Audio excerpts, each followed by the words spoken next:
Assalamualaikum warahmatullahi wabarakatuh. Perkenalkan, nama saya Nur Ainisari, kelas 645B26, NIM 6422055. Di sini saya akan menjelaskan jawaban soal 1B. Untuk soal 1B adalah sebuah perusahaan memproduksi dua jenis produksi, yaitu produk A dan produk B. Produk memiliki keuntungan yang berbeda dan dibatasi oleh sumber daya manusia. Keuntungan per unit produk A adalah 300.000, sedangkan keuntungan unit produk B adalah 500.000. Sumber daya yang tersedia bahan bakunya yaitu 60 unit, sedangkan waktu produksinya yaitu 80 jam. Produk A membutuhkan bahan baku 2 unit dan waktu produksi 1 jam. Sedangkan produk B membutuhkan bahan baku 5 menit dan waktu produksi selama 5 jam. X1 adalah produk A, X2 adalah produk B. Lalu memaksimumkan 300.000 X1 ditambah 500.000 X2. Dengan fungsi kendala 2X1 ditambah 5X1 kurang dari sama dengan 100. Lalu 1X1 ditambah 5X2 kurang dari 80. Dan 1X1, 1X2 lebih dari 0. Dalam standar simplex maksimasi menjadi Z dikurang 300.000 X1 ditambah 500.000 X2 sama dengan 0. 2X1 ditambah 5X2 ditambah 1X1 sama dengan 100. 1X1 ditambah 5X2 ditambah 1S2 sama dengan 80. Pada tabel simplex awal, nilai dan baris kunci ada di S2 dan X2. Lalu, untuk hasil iterasi 1, yaitu baris kuncinya ada di S1 dan X1. Lalu, untuk hasil iterasi 2, yaitu baris kuncinya ada di X2 dan S2. Berikut adalah hasil iterasi 3-nya. Z-nya yaitu 15 juta, X1-nya adalah 50, sedangkan X2-nya adalah 0. Jadi berdasarkan perhitungan agar keuntungan yang didapatkan maksimum yaitu sebesar 15 juta, maka jumlah yang harus diproduksi adalah 50 produk A. Assalamualaikum warahmatullahi wabarakatuh. Perkenalkan, nama saya Jessica Sari Feriska dengan NIM 6422084. Di sini saya akan menjelaskan tentang metode transportasi Northwest Corner, yaitu yang selalu pengisian yang pertama kali pada jalur yang berada pada pojok kiri atas. 1. Pilih jalur gudang A ke pasar P1 pojok kiri atas. 2. Karena permintaan P1 80 unit, sedangkan sisa kapasitas gudang A 100 unit, maka 80 unit dari gudang A dialokasikan untuk pasar P1. Sisa kapasitas gudang A 100 dikurang 80 sama dengan 20 unit. Sisa permintaan pasar P1 sama dengan 80 dikurang 80, jadi sisanya 0 unit. Karena permintaan pasar P1 80 unit sudah terpenuhi dari gudang A, maka jalur gudang B dan ke C pasar P1 tidak digunakan lagi atau ditandai dengan X. Karena permintaan P2 120 unit, sedangkan gudang A masih ada sisa 20, jadi permintaan P2 20 unit diambil dari gudang A. Jadi, karena 20 unit dari P2 sudah terpenuhi, maka jalur P3, P4, dan DAMI tidak digunakan lagi.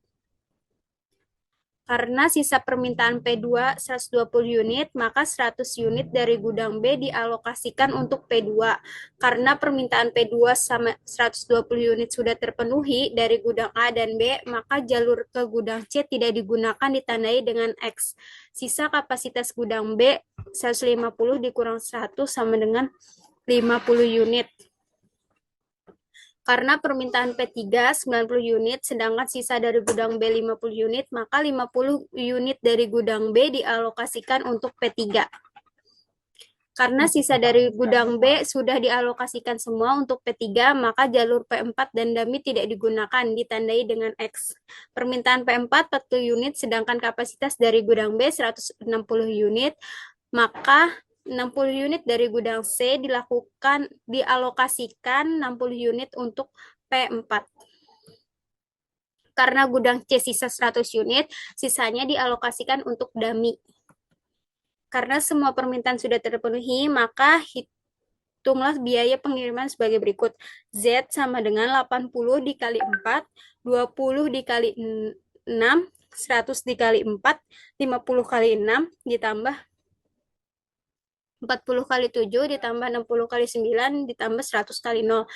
sama dengan 320 ditambah 120 tambah 400 tambah 300 tambah 280 tambah 540 tambah 0 sama dengan 1960.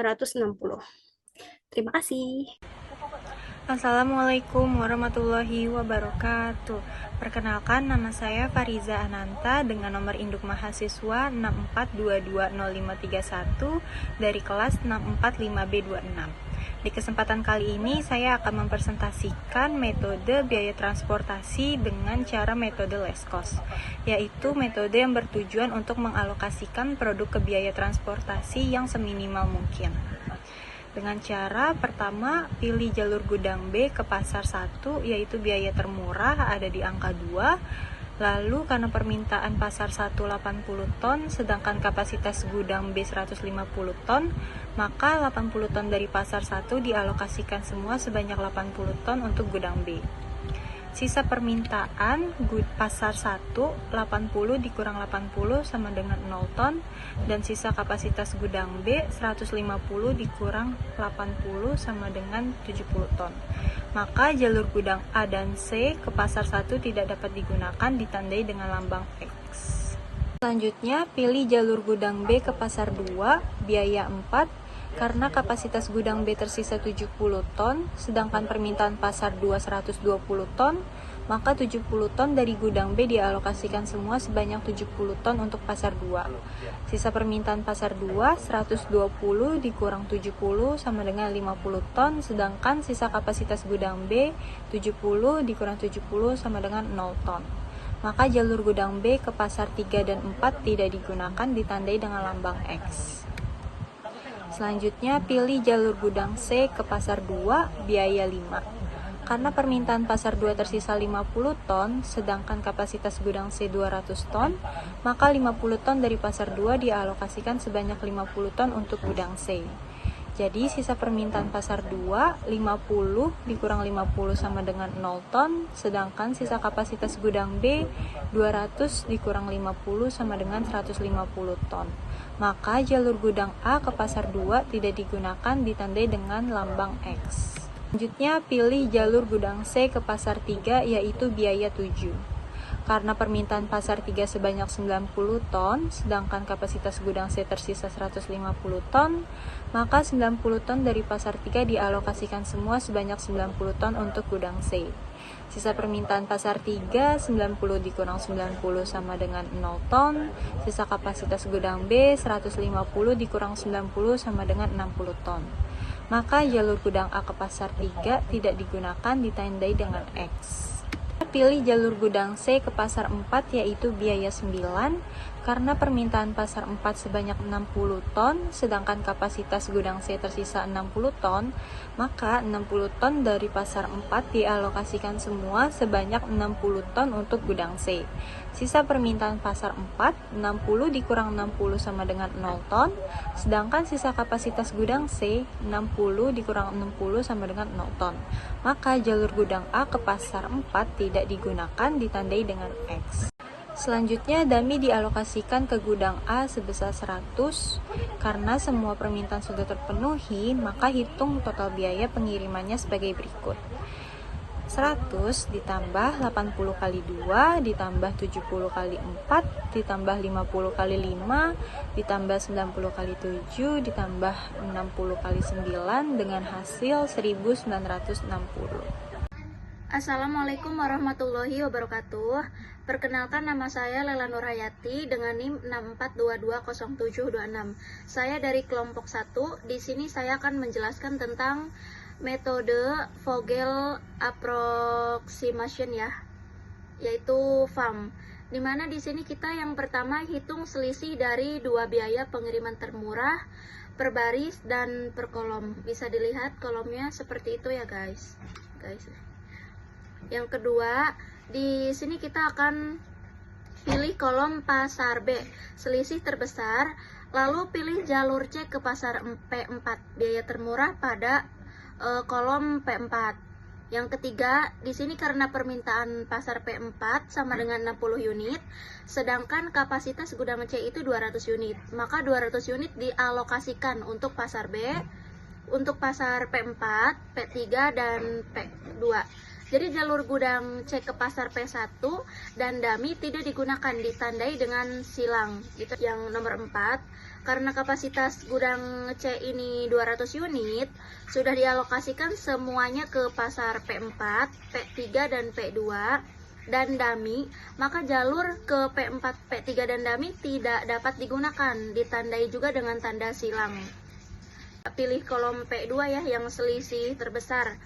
Lalu pilih jalur gudang B ke pasar P2, biaya termurah. Karena permintaan pasar P2 tidak memenuhi gudang B, maka P1 dari jalur gudang B dialokasikan. Karena semua kebutuhan sudah teralokasikan dan sisanya 100 unit untuk dummy. Kita akan menghitung total biaya pengiriman sebagai berikut. Hitung total biaya sebagai berikut. Z-nya ini dari yang telah kita hitung, dia 80 dikali 2 ditambah 70 dikali 4 ditambah 50 dikali 5 ditambah 90 dikali 7 ditambah 60 dikali 9, dan hasilnya adalah 1702. Assalamualaikum warahmatullahi wabarakatuh. Perkenalkan, nama saya Nida Zafira dengan NIM 64220629.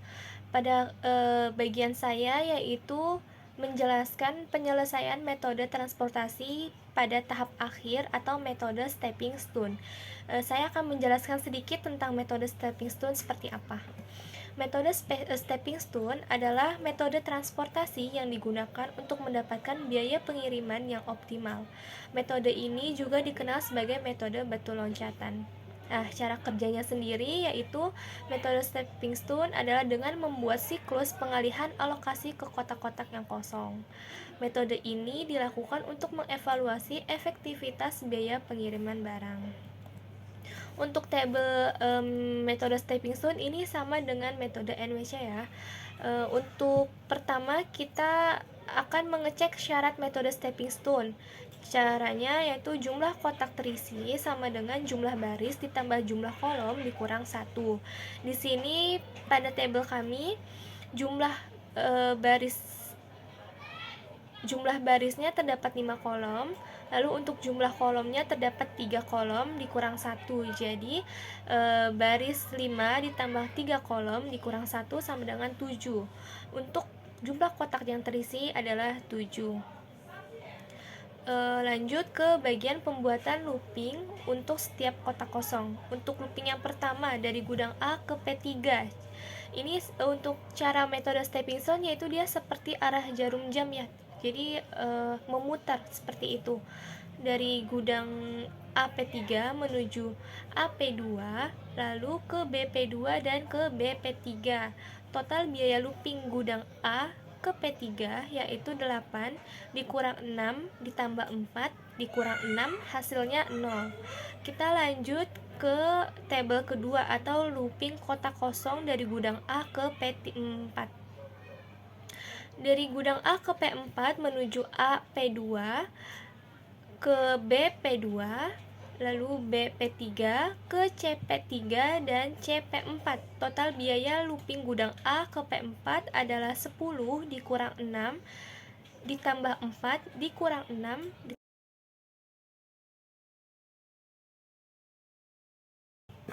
Setelah dari kotak looping kedua, maka kita akan lanjut ke looping ketiga atau looping kotak dummy. Jadi dari gudang A ke dummy yaitu A dummy ke C dummy, lanjut ke CP4, CP3, BP3 ke BP2 dan terakhir ke AP2. Total biaya looping gudang A ke dummy yaitu 0 dikurang 0 ditambah 9 dikurang 7 ditambah 6 dikurang 4 ditambah 6, maka hasilnya adalah 0. Lanjut ke looping keempat dari gudang B ke P1 sama dengan BP1 menuju BP2, lalu ke AP2 dan berakhir di AP1. Total biaya looping gudang B ke P1 2 dikurang 4 ditambah 6 dikurang 4 hasilnya 0 juga. Setelah itu kita move ke looping kotak kosong yang kelima, yaitu dari gudang B ke P4. gudang B ke P4 menuju BP3 ke CP3 dan berakhir di CP4. Untuk total biaya looping gudang B ke P4 yaitu 8 dikurang 6 ditambah 7 dikurang 9, hasilnya juga 0. Dari looping kelima kita lanjut ke looping ke-6, yaitu balik lagi ke dummy tapi dimulainya dari gudang B. Jadi gudang B ke dummy yaitu B dummy ke C dummy, lanjut ke CP4, CP3 dan BP3. Total biaya looping dari gudang B ke dummy yaitu 0 dikurang 0 ditambah 9 dikurang 7 ditambah 6 sama dengan 8. Setelah itu kita lanjut ke looping kotak kosong gudang ke-7 dari C ke P1. C ke P1 menuju AP1, lalu ke AP2 menuju BP2 ke BP3 dan berakhir ke CP3. Total biaya looping gudang C ke P1 yaitu 3 dikurang 4 ditambah 6 dikurang 4 ditambah 6 dikurang 7 sama dengan 0. Dan terakhir kita ke looping kotak kosong ke-8 yaitu dari gudang C ke P2, yaitu CP2 ke CP3, lanjut ke BP4 dan ke BP2. Total biaya looping gudang C ke P2 yaitu 5 dikurang 7 ditambah 6 dikurang 4, maka hasilnya 0. Nah, untuk metode stepping stone soal kelompok saya kali ini yaitu hasilnya adalah positif semua ya. Jadi setelah itu ini sudah berakhir, kita langsung lanjut ke kesimpulannya. Nah, kalau misalkan nilainya sudah positif semua dari kotak kosong itu, maka itu sudah selesai atau kita udah stop. Jadi dengan biaya transportasi sebesar 80 dikali 4 ditambah 20 dikali 6 ditambah 100 dikali 4 ditambah 50 dikali 6 ditambah 40 dikali 7 ditambah 60 dikali 9 dan ditambah 100 dikali 0, maka hasilnya adalah 1960. Pada tabel metode stepping stone di iterasi ke-1 sudah tidak ada nilai negatif, maka dapat disimpulkan bahwa ketiga gudang tersebut akan mengirimkan unit ke 4 pasar dengan gudang A mengirimkan 80 ton ke pasar 1, 20 ton ke pasar 2, lalu gudang B mengirimkan 100 ton ke pasar 2 dan 50 ton ke pasar 3. Dan gudang C mengirimkan 40 ton ke pasar 3 dan 60 ton ke pasar 4. Sekian tentang penjelasan menyelesaikan masalah transportasi pada mata kuliah riset operasional transportasi. Mohon maaf jika ada salah-salah kata dan semoga dapat membantu teman-teman sekalian. Terima kasih.